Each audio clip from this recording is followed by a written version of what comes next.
women are different, but they are all women. This video is androcentric from a men's point of view and is presented as opinion, commentary, and debate. Expressing opinions is not violence. These are ideas to challenge, question, and argue in public, because classical liberalism relies on the First Amendment for its dialectic.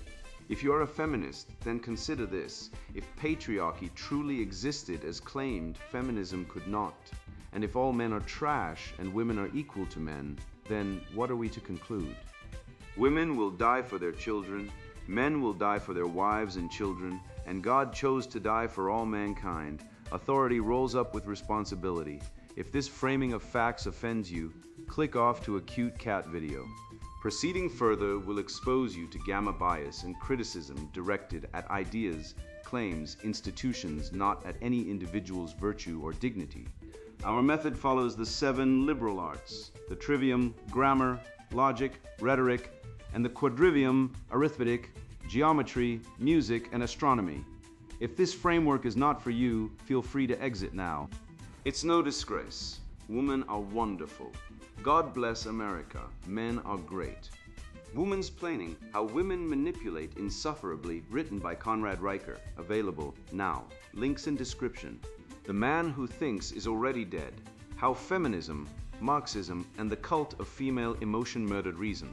And why your opinion on her tough topic is a trial by ordeal you can't win. I once watched a man educated, articulate, even read Nietzsche, nod along like a trained chihuahua while his girlfriend lectured him on how men invented gender roles to oppress women, and how he needed to check his privilege for daring to suggest biology matters. This wasn't in some Berkeley coffee shop. It was in a Dallas suburb over burgers, while their toddler screamed in the high chair. I wanted to scream too. You're not a man, you're a eunuch with a driver's license. That moment wasn't an anomaly, it was the rule. Across this dying continent, men surrender their minds not to war, but to women who weaponize emotion like a cudgel and call it communication. They are not arguing. They are executing psychological compliance drills. And the reward is not love, it's temporary survival. You think I'm exaggerating? Let's do the math. 40% of marriages end in divorce, 70% of those initiated by women, and in family courts, fathers lose custody 80% of the time, even when no abuse exists. The system isn't broken. It's working exactly as designed, a genocentric tribunal where men are presumed guilty of being men. And yet, you'll find men in therapy paying $200 an hour to be told they need to listen more and validate her feelings as if they're debugging a faulty toaster, not being slowly erased from their own lives. I've seen men locked up for commenting women aren't doctors on Facebook, while clinics hand out puberty blockers to teenagers so they can figure out their gender. At the same time, male suicide rates have tripled since the 1990s, the sharpest spike ever recorded, while female rates have stayed nearly flat. Is it a coincidence? No, it's direct cause and effect. When you rob a man of his purpose, his identity, his future as a father, with DNA tests now showing 1 in 10 kids not biologically tied to the man raising them, and then label him the villain, you don't get fairness, you get graves. The left understands this. That's why they avoid real debate. They spread ideas like a virus. They don't use reason. They push critical legal theory to twist justice into punishment, trans-Marxism to erase biological reality, and guilt-driven tactics to turn affection into manipulation. I once heard a woman say, "I don't need him to be strong. I need him to be there when I'm lost in a crowd." That's false. It's a power play masked as need. If you don't step up when she can't find you at the airport, she'll later tell others you disappeared from the relationship. It's not about security, it's about dominance. And if you spend your days catering to her constant emotional demands instead of building real value, instead of gaining expertise, creating work, training your body, fasting, or deepening your faith, you'll end life with nothing but proof of payments to her counselor. Time isn't currency. Time is forever lent to you. Every second you surrender to progressive blame games, forced pronoun rituals, or mandatory inclusion lectures is a second ripped from your spirit. The mirror of the mind, testing critical thought in a sea of lies. He who once forfeits the privilege of free thought will never recover it. Arthur Schopenhauer, Dave stood at the gas station in Ohio like a shadow caught in fluorescent light, staring blankly at the Slurpee machine, his face drained, jaw tight. He was 42, a construction worker, father to 3, now stripped of custody for one reason. He questioned his wife's sudden shift. After a decade of marriage, she claimed a new identity, came out as a lesbian, and began dating women. The court ignored his role as provider, his presence at every school play, every soccer game, every birthday. It didn't matter that she'd cheated. What mattered was that he thought, he paused, he doubted, he spoke. And in this era where feeling reigns supreme and dissent is seen as aggression, a man who uses his mind becomes dangerous. Not because he harms anyone, but because he challenges the unchallenged. In systems built on unchecked emotion, logic isn't just dismissed, it's punished. Feminism didn't just redefine equality, it redefined thinking itself. The phrase critical thinking, once the crown jewel of Western education, has been hollowed out and replaced with a cultic chant, agree with the woman or be cast out. You don't critically think in a relationship when she says the dog is sad because it's Tuesday, you nod. You don't critically think when she claims men invented math to oppress women, you smile. You don't critically think when she says your son should wear a dress to preschool. You hand over the credit card. This isn't critical thought. This is Stockholm Syndrome with a sociology degree. Camille Paglia, that lioness of reason, warned decades ago that feminism was mutating into a religion of emotional authoritarianism, and she was laughed out of the academy. Today, she's the Cassandra no one heeded until the city burned. Let's apply Aristotle's organon to the feminist syllogism. If oppression is bad and patriarchy is oppression, then patriarchy must be destroyed, clean on paper. But only if the premises are true. What if patriarchy isn't oppression? What if it's the architecture of civilization, the reason we have cities, not caves? What if the nuclear family, male provision, and social hierarchy aren't tools of domination, but bulwarks against chaos? The feminist movement assumes patriarchy is inherently oppressive, but offers zero proof, only feelings. And feelings aren't data, they're noise. You can't build a legal system, a moral code, or a civilization on vibes. Yet that's exactly what we've done. And now men are paying with their freedom, their children, and their lives. The psychological toll. Let's talk numbers. According to the CDC, men are 4 times more likely to die by suicide than women, and the highest risk group. Divorced men, not divorced women. Men. Why? Because we're not just losing wives, we're losing agency. We're conditioned to believe that our value lies in pleasing women, in absorbing their moods, in silencing our dissent. Evolutionary psychology shows that men are hardwired to seek status and purpose. But modern gynocentrism reduces us to emotional service animals. We're told to listen, validate, and hold space while women scream, manipulate, and abandon. And when we finally say no, we're labeled toxic, abusive, or emotionally stunted. The irony. The most emotional person in the room is usually the woman, but she's never called out, because in this inverted world, female emotion is epistemic privilege, male logic is violence. Walk into any university gender studies class and you'll see it. Men nodding along as a woman claims that biology is a colonial construct, that menstruation can happen in men, that pronouns are more real than chromosomes. These men aren't stupid. They're castrated, not physically, though that's coming with the rise of chemical castration in family court, but intellectually. They've been conditioned to believe that truth is secondary to harmony, and harmony means submission. I've read Reddit threads from Our Men's Rights, where men confess they've lied to their wives about everything from politics to pizza toppings, not because they're deceitful, but because disagreement leads to punishment. One man wrote, "I told her I liked her new haircut. It looked like a raccoon got electrocuted on her head, but I didn't want another 3 weeks of silent treatment. This isn't love. This is hostage negotiation." Schopenhauer was right. When a woman asks a man his opinion, she is testing obedience. It's not about truth, it's about power. And if you give the wrong answer, even if it's factually correct, you're mocked. I've seen it in divorce forums, men recounting how they lost custody because they disagreed with their wife about climate change, or vaccines, or whether pineapple belongs on pizza. The family court system doesn't care about reason, it cares about compliance. and the man who thinks independently is a danger to the matriarchal order, hence the epidemic of male silence. Hence the rise of MGTO not as a hate movement but as a survival strategy. These men aren't angry at women, they're disillusioned, they've seen the script, they know the game. So how do we reclaim our minds? With the red pill Socratic method, relentless questioning. Why is female emotion treated as truth? Who benefits? What happens when men stop agreeing? Ask these questions out loud, in public, in your home. One man I worked with, a former teacher, kept a journal during his divorce. On day 1 he wrote, "I apologize for existing." By day 90, after reading Aristotle, Nietzsche, and Summers, he wrote, "I'm not a servant. I am a man. My mind is my own." He fought for his kids, he lost. But he gained something more, dignity. And that's the first step, not winning custody, not winning back a woman, but winning back your reason. You are not here to validate female emotion. You are here to pursue truth, even when it's inconvenient, even when it's punished. The living spirit of Western civilization wasn't built by men who nodded along. It was built by men who thought, who questioned, who defied.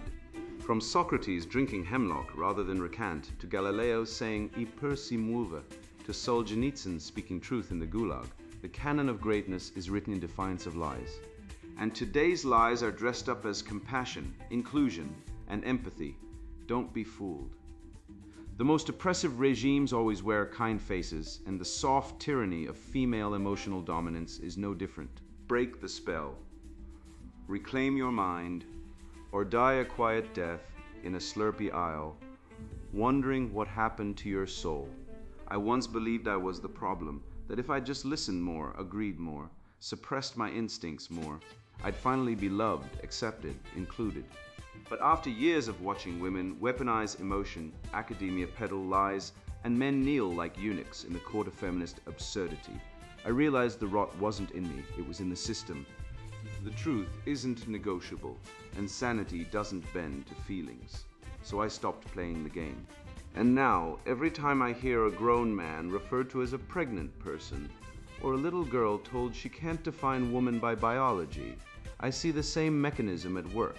Language hijacked, reality inverted, men silenced. Which brings us to the linguistic coup, the precise moment when words stopped meaning anything at all. The transgender marks, how identity politics became the new Inquisition. You know that old Soviet joke? They pretend to pay us, and we pretend to work. That's exactly what's happening in the woke gender circus. They pretend to be women, and we're forced to pretend they're telling the truth. And if you blink wrong, you're branded a bigot, a hater, a dangerous reactionary.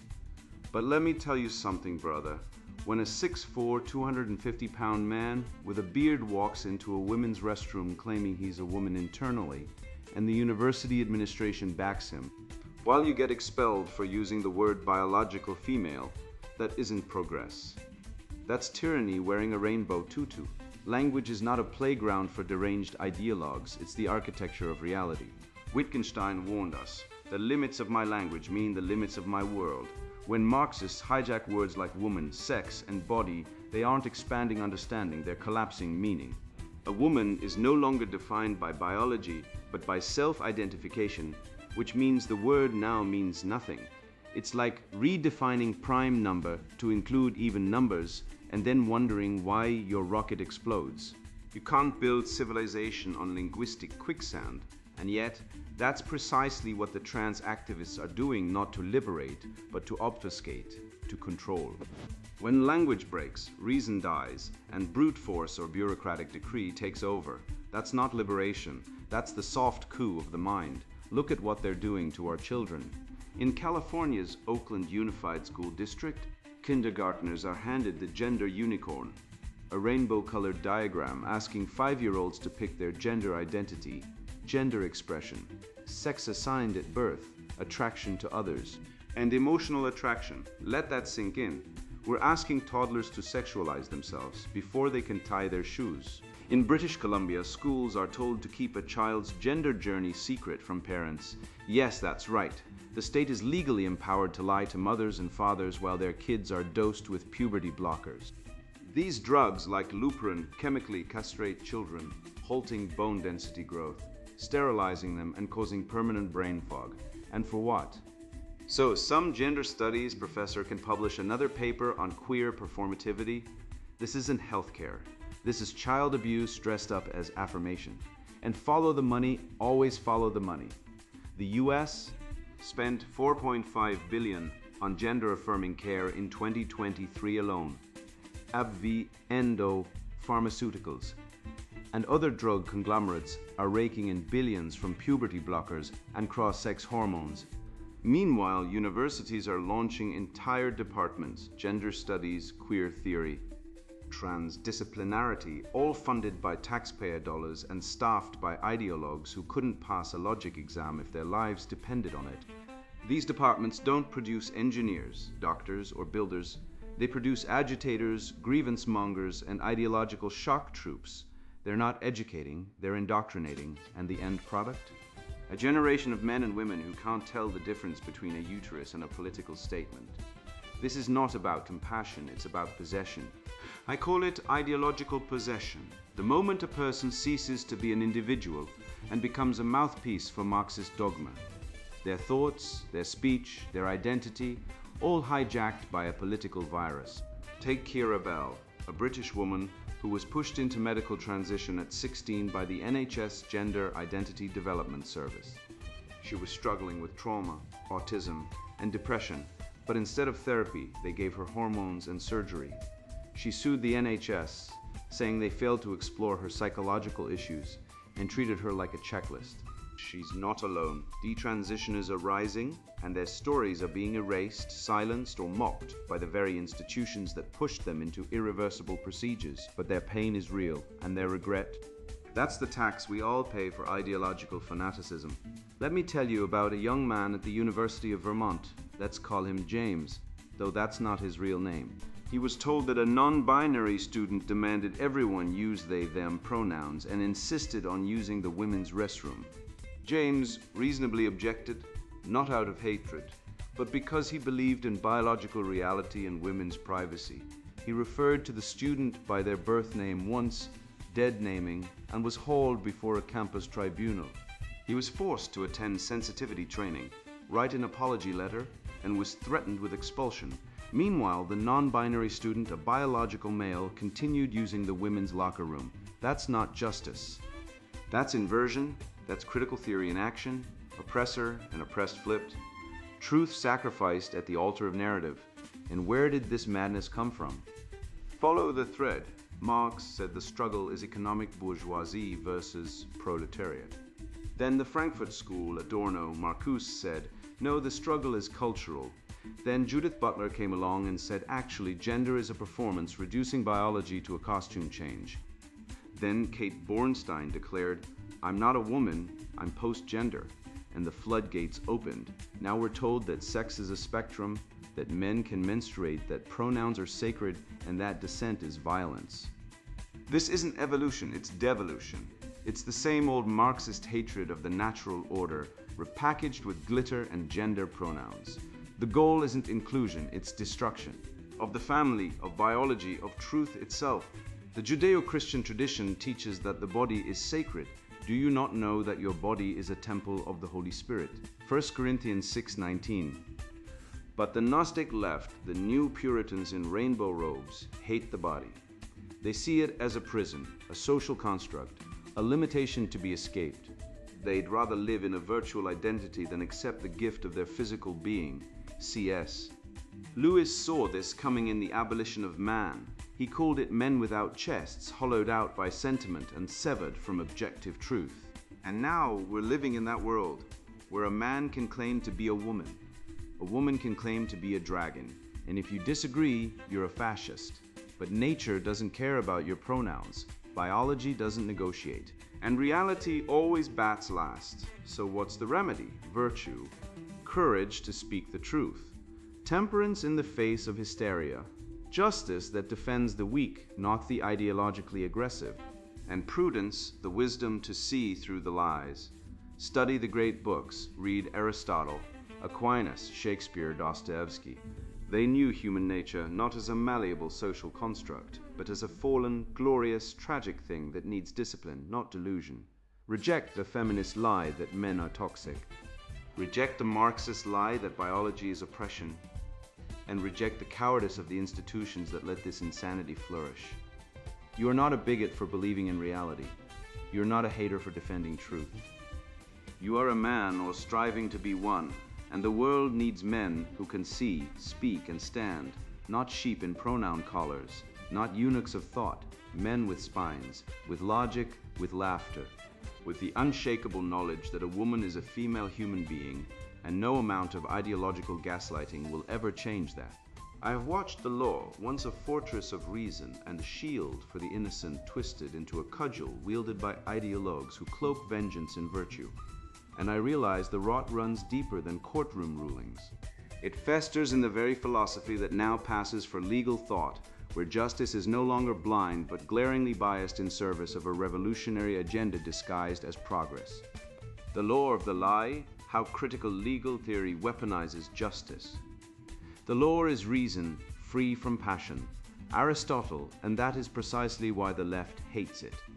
Let me tell you what happened to James Thompson, a high school biology teacher in Springfield, Massachusetts, who spent 12 years grading labs, coaching debate club, and never once receiving a negative performance review. One day, a student declared they were changing their gender and demanded James use a new name and pronouns.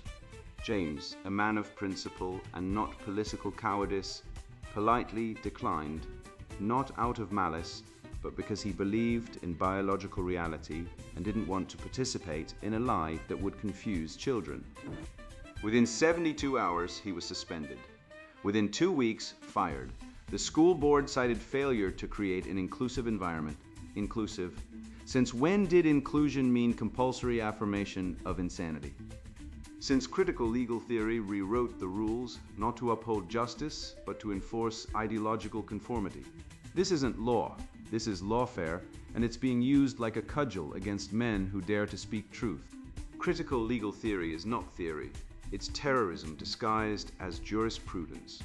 Born in the fever swamps of Harvard Law in the late 1970s, it was midwifed by radicals like Duncan Kennedy and Roberto Unger, men who didn't want to interpret the law, but annihilated their goal to destroy the idea that law is neutral, objective, or grounded in natural justice. Instead, they proclaimed law is nothing more than the weaponization of power by dominant groups. But here's the catch. When you tear down all legal legitimacy in the name of exposing oppression, you don't liberate the oppressed, you empower the next oppressor. And today that oppressor is the feminist woke DEI industrial complex, and its foot soldiers are administrative tribunals, tenure committees, and human resources departments that operate like Soviet-style commissariats. Let's apply the trivium, gentlemen, because if you're not using logic, rhetoric, and grammar to defend your mind, you've already lost. Take the CLT claim. All law is oppressive because it reflects power structures. Grammar, who is the subject?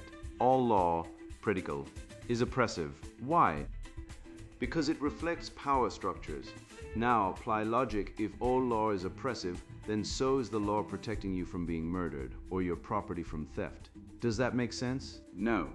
Unless you're a lunatic or a Marxist and rhetoric, they're using emotive language, oppressive, dominant groups to trigger moral panic while smuggling in a totalitarian agenda.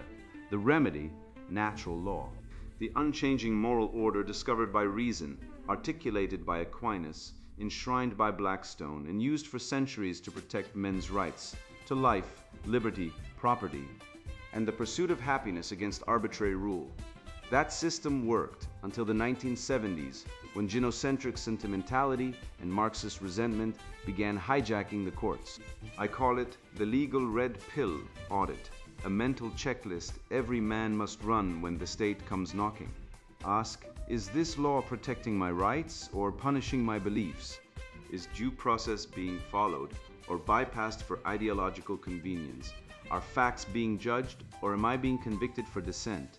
Consider the 2023 Massachusetts custody case where a father, let's call him David, lost full custody of his kids, not because he abused them, not because he missed child support, but because he criticized his wife's trans activism on a private Facebook group. The judge ruled his views created a hostile environment for the child, who identified as non-binary hostile. Because dad believes boys have penises and girls have vaginas. This isn't justice. It's injustice with paperwork. The law, once a shield for men against tyranny, has become a sword wielded by hysterical women and their bureaucratic enablers. Follow the trail back to the Frankfurt School, those German Marxists who fled to Columbia University and spent the 20th century plotting cultural revolution.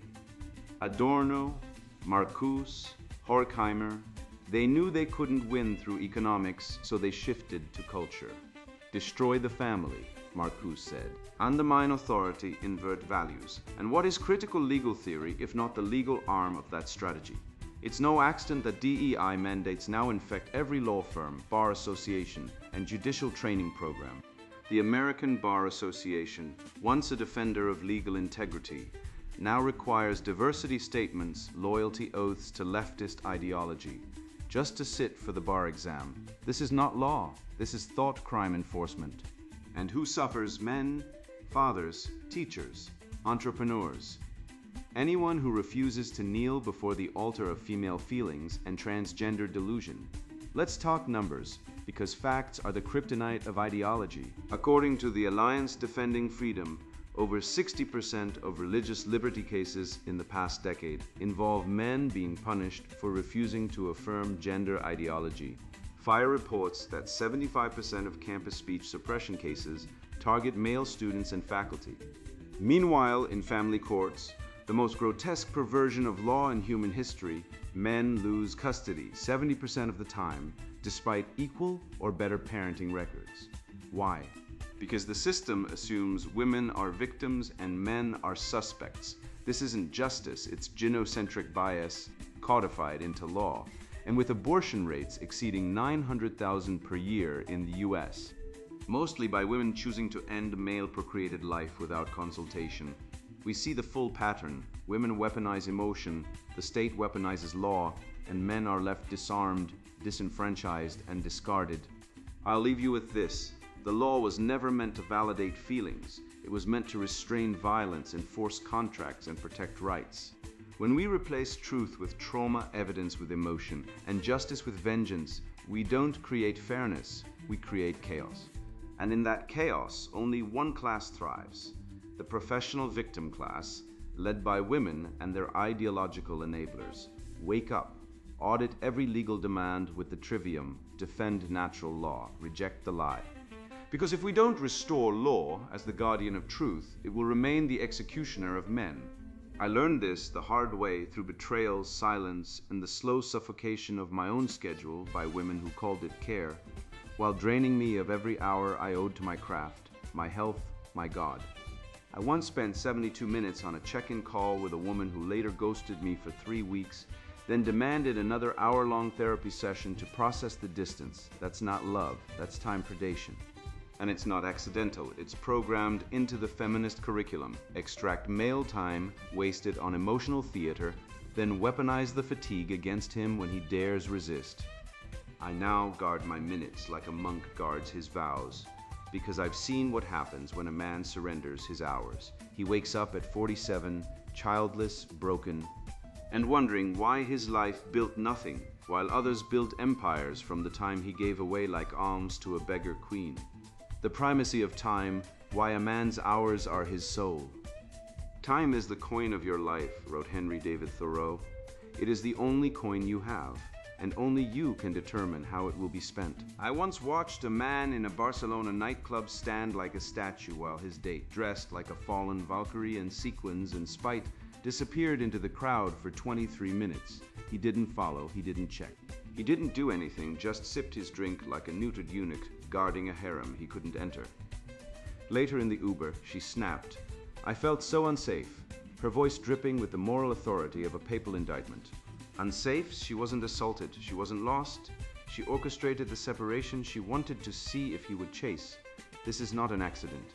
This is womansplaining in its rawest form, a dominance test disguised as victimhood, a feminist ritual where men are punished for presence and rewarded for servility. And if you think this is isolated, let me tell you, airport terminals, music festivals, subway stations, these are not places of transit. They are battlefields of time theft, where women deploy the lost in the crowd ruse to extract guilt, attention, and future concessions. I've seen grown men, engineers, soldiers, entrepreneurs reduced to trembling apologists because they failed to anticipate a woman's deliberate disappearance. The modern man doesn't lose his woman.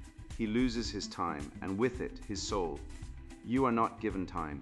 You are given life in time. Marcus Aurelius rose at dawn, wrote his meditations, trained his mind before his body, and ruled an empire, all before most modern men have finished scrolling TikTok and checking if their woman has texted good morning. The Stoics knew time was the virtue metric, not money, not fame, not orgasms per week. Time was sacred because it was finite and irreplaceable. Contrast that with the average man today, fractured, distracted, addicted to dopamine hits from female validation on dating apps, his attention span shorter than a fruit fly's lifespan. He doesn't own his time, he begs for it back in 15-minute increments between work meetings and emotional check-ins. The medieval monks had it right. They lived by the Opus Dei, the divine office. 7 fixed prayer hours that structured the soul. They didn't balance work and life, they transcended the false dichotomy. Today's man has no such rhythm. His day is a carnival of interruptions. Slack pings, Instagram reels, we need to talk texts, all orchestrated to fragment his focus, to keep him reactive, not reflective, and who benefits? Not him, not his work. Not his legacy. Only the woman who demands date nights, therapy sessions, and emotional labor as tolls for her continued presence. Tolls paid in his time, his energy, his future. Let's talk economics, real economics. Not the Marxist fantasy of shared emotional burden. Women don't need constant connection. They exploit it. The average man spends 11.5 hours per week on relationship maintenance, according to rescue time data, texting, planning dates, listening to rants about coworkers, attending couples therapy. That's really just her monologue. That's 600 hours a year. 600 hours you could have spent mastering a skill, writing a book, building a business, or training your body into a temple.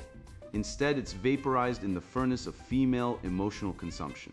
And what do you get in return? A woman who still says you're emotionally unavailable. This isn't love, it's time colonialism. They don't want your heart, they want your hours. They don't care if you're a genius, a warrior, or a saint. If you don't hand over your time on demand, you're neglectful. I know a man who built a 7-figure sales company in 2 years.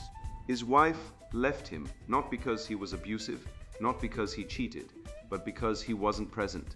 Present doing what? Watching her paint her nails? Attending another important friend's birthday brunch? No, he was creating.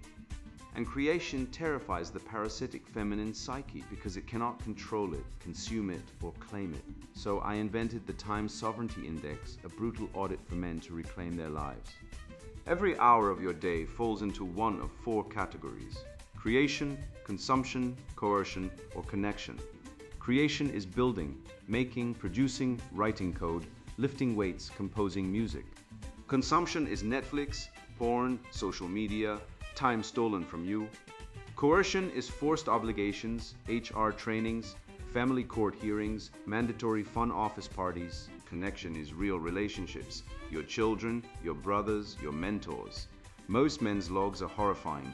70% consumption, 20% coercion, 8% connection, 2% creation. You are not a man, you are a ghost haunting your own life. Compare that to Jordan Peterson. He guards his time like a dragon hoards gold. He doesn't do diversity training. He doesn't hop on every podcast. He writes, he teaches, he thinks on his terms. His refusal to waste time is not arrogance, it's spiritual warfare. Every minute he doesn't spend appeasing the feminist mob is a minute reclaimed for truth, beauty, and order. He knows what Marxists and feminists never want you to learn. Time is the battlefield of the soul. And let's be brutally honest about the economic lie that men must work harder to provide. Behavioral economics shows that men who trade time for money, 80-hour work weeks to buy bigger houses, fancier cars, more vacations for women, end up with everything except what matters: health, autonomy, joy. They die early, they go bald from stress. They lose their kids in family court because they were absent working to support the woman who sued them. Meanwhile, the digital nomad in Da Nang, living on $2,000 a month, trading money for time, has more freedom, more creativity, more life than the Wall Street slave. He walks on the beach at noon. He reads Seneca. He doesn't answer to HR or emotional check-ins. He is free. And freedom begins when you stop letting women and their Marxist enablers tax your time like feudal lords. Every date night, every therapy session, every we need to talk is a claim on your sovereignty. Reject it, audit it, fight for every hour like it's the last coin in your soul's treasury. You think she asked you to just talk about that trans bathroom bill because she values your mind? Ha! She asked because she wants to see if you'll flinch when the ideological guillotine drops, and if you'll bow your head like the thousands of beta males in divorce court who nodded along while their wives took the kids. The house and 70% of their income. Wake up. Every time you mutter yes, dear, to feminist nonsense, you hand her another brick of your soul to build her tower of control. I was no different. I once apologized for disagreeing with a woman about climate change, for God's sake, as if truth bends to her mood like a willow in a hurricane.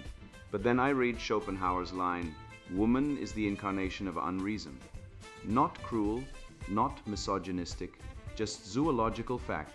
Like expecting a peacock to solve quadratic equations, we've spent a century pretending women are rational equals while they weaponize emotion like a samurai sword dipped in estrogen. Look at the data. 80% of divorces are initiated by women. 90% of family courts side with mothers regardless of evidence, and men are now 93% of prison suicides, not because we're fragile, but because we're punished for existing as men. I met a programmer in Prague last year who fled California after his wife accused him of emotional neglect for focusing on his startup. She filed for divorce, took the kids, and the court ordered him to pay $7,000 a month, more than his take-home pay. He didn't beat her, didn't cheat, just dared to value his work more than her drama.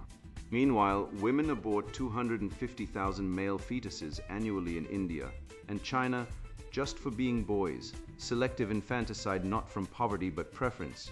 Yet here in the West, we're told men are the oppressors. The cognitive dissonance is thicker than a DEI officer's skull. When a woman gets lost at an airport and you hesitate to take charge, she's not confused. She's conducting a field test on your spine. And if you fail, she'll either leave you or slowly poison your confidence until you're a whimpering husk, begging for scraps of affection. That's not love, that's predation with lipstick, but you've read this far. You've faced the abyss and laughed. You've seen how the trans ideology is just Marxism in a dress, how critical legal theory turns justice into a partisan hack job, and how time is the one currency women steal with a smile while you slave for her approval. You now know real masculinity isn't about shouting or flexing, it's about thinking, choosing, and acting when the herd freezes. You've reclaimed your trivium. Your logic is clean, your rhetoric sharp, your grammar uncorrupted by woke jargon. You are no longer a subject of the gynocracy. You are a sovereign, so go teach another man. Send this not to a woman who will twist it, but to the brother sitting in silence, drowning in alimony and regret. Save one mind and you fracture the matrix. The red pill isn't bitter, it tastes like freedom. And freedom, my friend, is the only thing worth dying for or living for.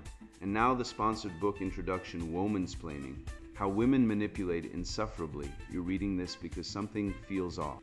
Maybe you've been told to shut up for stating a fact. Maybe you've watched a woman flip reality inside out, claim victimhood, and walk away unscathed while you're blamed for a crime you didn't commit. Maybe you've noticed how entire institutions, schools, courts, media operate like extensions of a single emotional hive mind, always tilted against men, logic, and truth. I've lived it. I've been accused, gaslit, cancelled, and condescended to. I've watched as smart, capable men were reduced to emotional wrecks by women who refused to take responsibility, rewrote the past, and weaponized tears like tactical nukes. I've seen relationships collapse, not from lack of love, but from one-sided accountability. I've seen careers derailed by women who shit test first and ask questions never. I've watched young men grow bitter and silent, not because they hate women, but because they've learned that speaking honestly brings punishment, not respect. This book is not for everyone.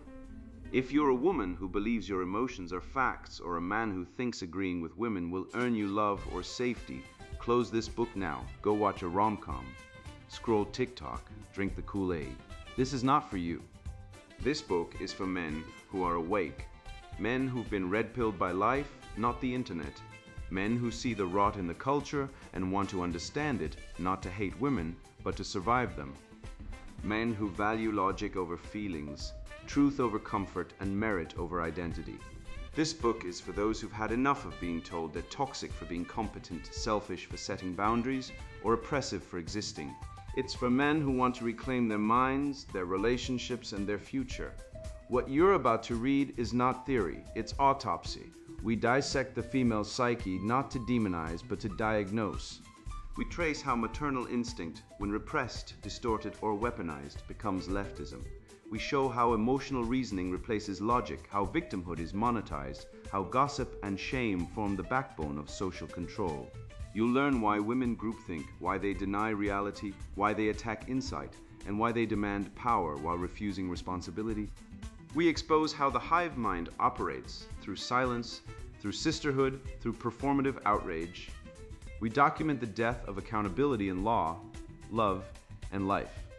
We reveal how women en masse have become agents of chaos, not nurturers, how consumerism, not motherhood, became their religion, how education, media, and law have been gynocentrically coded to serve female interests at male expense.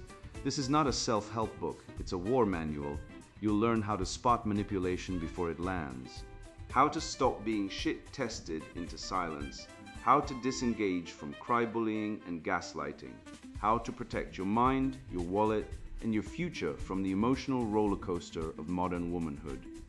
We don't offer false hope, we offer clarity. You'll understand why women rewrite history, why they hate strong men, why they infantilize husbands, and why they project their own darkness onto men. You'll see how hormonal shifts arrested development and lack of identity fuel the machine. You'll grasp why female-dominated spaces become toxic, authoritarian, and irrational. And you'll realize this isn't about individual women. It's about a system, a code, a silent coup executed through emotion, not force. If you're ready to see the world as it is, not as women wish it were, then this book will change your life. It won't make you hate women, it'll make you understand them. And understanding is power. You'll stop blaming yourself for their chaos. You'll stop apologizing for your strength. You'll stop playing the game by rules designed for you to lose. This book is not kind, it's not fair, it's true. And truth is the only thing that can save you now. Womansplaining, How Women Manipulate Insufferably, written by Conrad Riker. Buy now, links in description.